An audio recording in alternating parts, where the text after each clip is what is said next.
Morning all, welcome to GK Shankar Learning Institute Current Affairs Series. So நம்ம இன்னைக்கு September 19 கான current affairs பார்த்துடலாம்.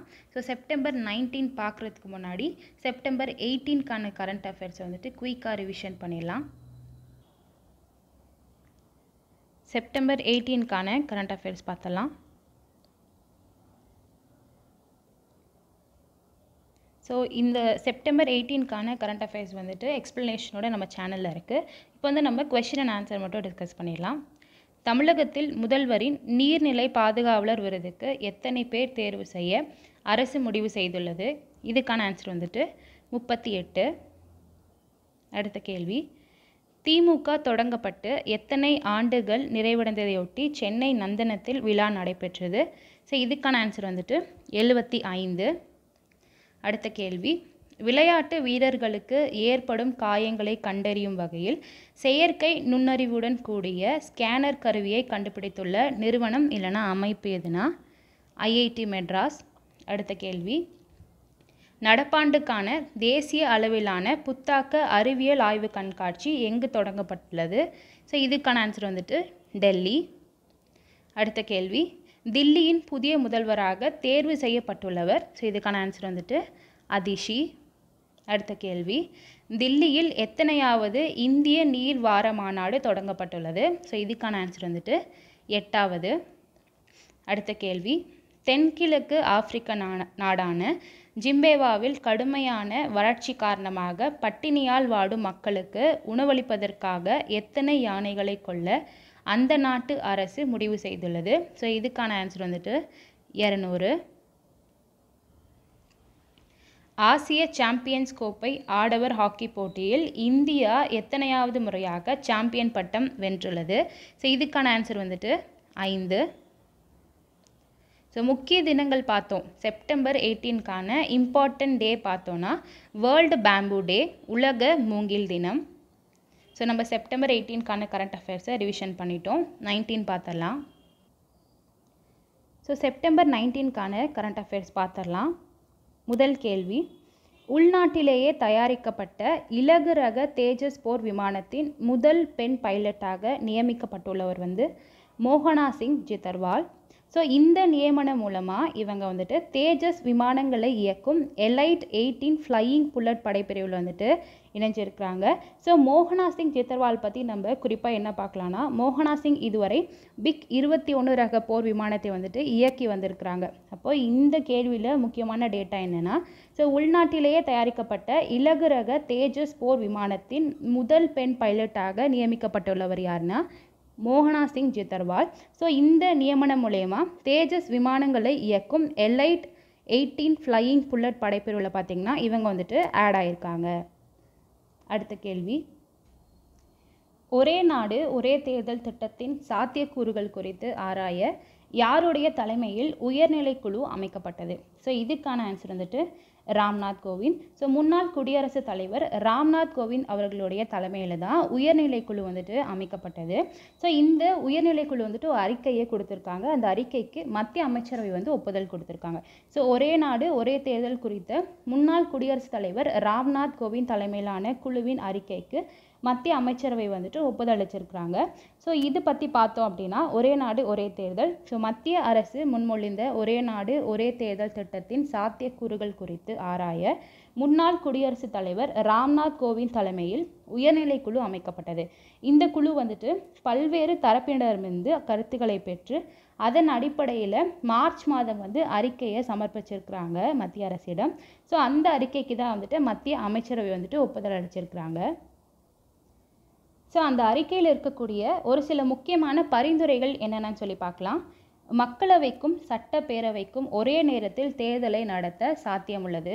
அதற்கேற்ப சட்டத்தில் திருத்தங்கள் கொண்டு வரப்பட வேண்டும். ஸோ மக்களவை சட்டப்பேரவைகளுக்கான தேர்தலை முதல் சுற்றிலும் அதைத் தொடர்ந்து 100 நாட்களுக்கு உள்ளாட்சி தேர்தலை 2ஆம் சுற்றிலும் நடத்தலாம் சொல்லியிருக்காங்க. 100 நாட்களுக்குள் உள்ளாட்சி தேர்தலை 2ஆம் சுற்றிலும் நடத்தலாம் சொல்லியிருக்காங்க. ஸோ தொங்கு மக்களவை ஏற்பட்டாலோ அரசுக்கு எதிரான நம்பிக்கையில்லா தீர்மானம் வெற்றி பெற்றாலோ மீதமுள்ள பதவி காலத்துக்கு புதிய தேர்தலை நடத்தலாம் சொல்லியிருக்காங்க. ஸோ முதல் முறை ஒரே நேரத்தில் தேர்தல் நடத்தும் போது மக்களவை தேர்தல் நடக்கும் காலம் வரை மற்ற பேரவைகளின் பதவி காலத்தை நீட்டிக்க வழிவகை செய்ய வேண்டும். அதற்கு ஏற்ப ஒரே வாக்காளர் பட்டியல் வாக்காளர் அடையாள அட்டைகளை வந்துட்டு தேர்தல் ஆணையம் உருவாக்க வேண்டும் சொல்லியிருக்காங்க. இது போல் பார்த்திங்கன்னா பல்வேறு பரிந்துரைகளை வந்துட்டு உயர்நிலைக்குழு வந்து அறிக்கையில் சொல்லியிருக்கிறாங்க. ஸோ இந்த பரிந்துரைகளை நடைமுறைப்படுத்துவதற்கு வந்துட்டு ஒரு நடைமுறைப்படுத்துதல் குழு அமைக்கப்படும் சொல்லி மத்திய அரசு சொல்லியிருக்காங்க. ஸோ இந்த திட்டம் தொடர்பாக நாடு முழுவதும் ஒருமித்த கருத்தை எட்டுவதற்கான நடவடிக்கைகளை அடுத்த சில மாதங்களில் மத்திய அரசு மேற்கொள்ளும். ஸோ இந்த ஆலோசனைகள் நிறைவடைந்த பின்னர் இது தொடர்பான வரைவு மசோதா வந்துட்டு உருவாக்கப்படும். இந்த வரைவு மசோதா மத்திய அமைச்சரவையின் ஒப்புதலுக்கு பிறகு நாடாளுமன்றத்தில் தாக்கல் செய்யப்படும் சொல்லியிருக்காங்க. அப்போது அந்த பரிந்துரையில், அதாவது அந்த அறிக்கையிலிருந்து சில முக்கியமான பரிந்துரைகள் நம்ம பார்த்தோம். இந்த ஒரே நாடு ஒரே தேர்தலை பற்றி நம்ம பார்க்குறோம்.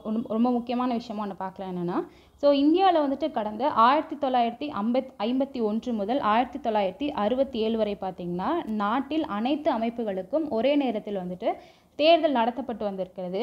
அதே மாதிரி இந்த ஒரே நாடு ஒரே தேர்தல் வந்து திட்டம் நடைமுறையில் இருக்கக்கூடிய நாடுகள், இப்போ வந்து நடைமுறையில் இருக்கக்கூடிய நாடுகள் என்னன்னு சொல்லி பார்க்கலாம். தென்னாப்பிரிக்கா, Germany, Sweden, Belgium, Japan, Indonesia, பிலிப்பைன்ஸில் பார்த்திங்கன்னா இப்போ வந்துட்டு நடைமுறையில் இருக்குது. இப்போ இந்த கேள்வியில் வந்துட்டு ஒரே நாடு ஒரே தேர்தல் திட்டத்தின் சாத்தியக்கூறுகள் குறித்து ஆராய யாருடைய தலைமையில் உயர்நிலைக்குழு அமைக்கப்பட்டது? ஸோ முன்னாள் குடியரசுத் தலைவர் ராம்நாத் கோவிந்த் அவர்களுடைய தலைமையில் தான் வந்துட்டு உயர்நிலைக்குழு அமைக்கப்பட்டது. அவங்க வந்து அறிக்கையை சமர்ப்பிச்சிருந்தாங்க. அந்த அறிக்கைக்கு மத்திய அமைச்சரவை வந்து ஒப்புதல் கொடுத்துருக்காங்க. அடுத்த கேள்வி, குழந்தைகளின் ஓய்வூதியத்துக்காக பெற்றோர் சேமிக்கும் NPC வாத்சல்யா திட்டத்தை தில்லியில் தொடங்கி வைத்தவர்? ஸோ இதுக்கான ஆன்சர் வந்துட்டு நிர்மலா சீதாராமன். இந்த திட்டத்தை பற்றி பார்க்கலாம். குழந்தைகளுக்காக அவர்கள் பிறந்ததிலிருந்து முதலீடு செய்து அதிக அளவிலான பணத்தை ஓய்வூதிய பணமாக பெற்றுத்தர விரும்பும் பெற்றோருக்கான திட்டமாக இது தொடங்கப்பட்டுள்ளது. ஸோ ஓய்வூதிய பலனாக பெற்றுத்தர விரும்பும் பெற்றோருக்காக இந்த திட்டம் வந்து தொடங்கப்பட்டுள்ளது. ஸோ இந்த திட்டம் வந்துட்டு இது ஏற்கனவே நடைமுறையில் உள்ள சிறார் தேசிய ஓய்வூதிய திட்டத்தின் நீட்சியாகும் சொல்லியிருக்காங்க.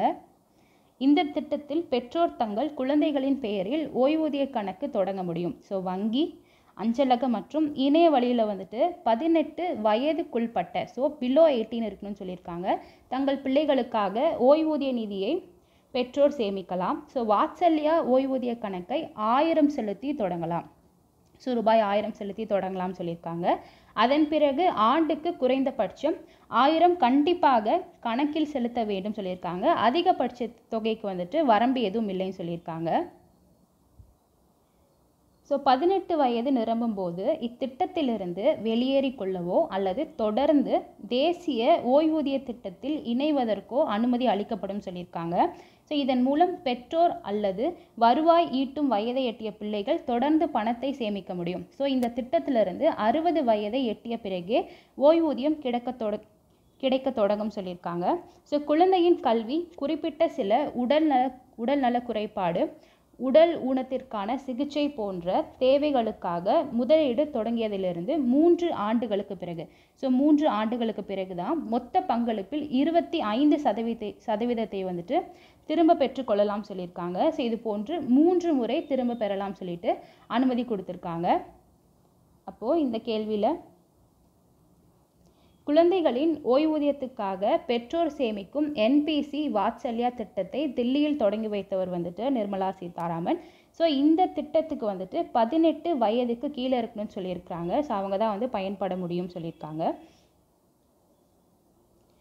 அடுத்த கேள்வி, சந்திரயான் 4 திட்டத்துக்கு எத்தனை கோடி செலவாகும் என மதிப்பிடப்பட்டுள்ளது? இதுக்கான விடை வந்துட்டு 2104 கோடி.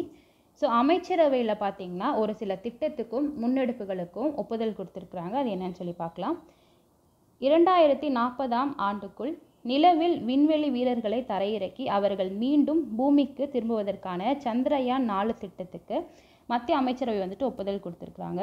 ஸோ இந்த திட்டத்தின் கீழ் நிலவின் மேற்பரப்பில் இருந்து மண் பாறைகள் பூமிக்கு கொண்டு வரப்பட்டு ஆய்வு செய்யப்படும். இத்திட்டத்துக்கு ரூபாய் 2104 கோடி செலவாகும் என மதிப்பிடப்பட்டுள்ளது.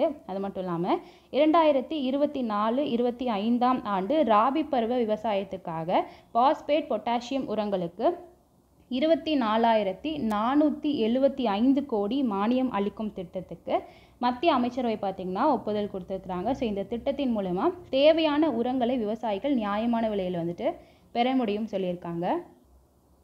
அடுத்தது PM ஆஷா திட்டம். ஸோ பிரதமரின் ஆஷா திட்டத்தை 35,000 கோடி மதிப்பீட்டில் வந்துட்டு தொடரவும் மத்திய அமைச்சரவை வந்துட்டு ஒப்புதல் அளிச்சிருக்கிறாங்க. இதன் மூலம் விவசாயிகள் தங்கள் உற்பத்தி பொருட்களுக்கு நியாயமான விலையை பெற முடியும் சொல்லியிருக்காங்க. அதுபோல் நாடு முழுவதும் உள்ள பழங்குடியினரின் சமூக பொருளாதார நிலையை மேம்படுத்த 79,156 கோடி மதிப்பில் வந்துட்டு உருவாக்கப்பட்டுள்ள பிரதமரின் ஜன்ஜாதிய உன்னத் கிராம் திட்டத்துக்கு வந்துட்டு அமைச்சரவை ஒப்புதல் கொடுத்துருக்குறாங்க. ஸோ இதில் மத்திய அரசின் பங்கு வந்துட்டு 56,333 கோடியும் மாநிலத்தோட பங்கு வந்துட்டு 22,823 கோடி வந்துட்டு இருக்குன்னு சொல்லியிருக்காங்க.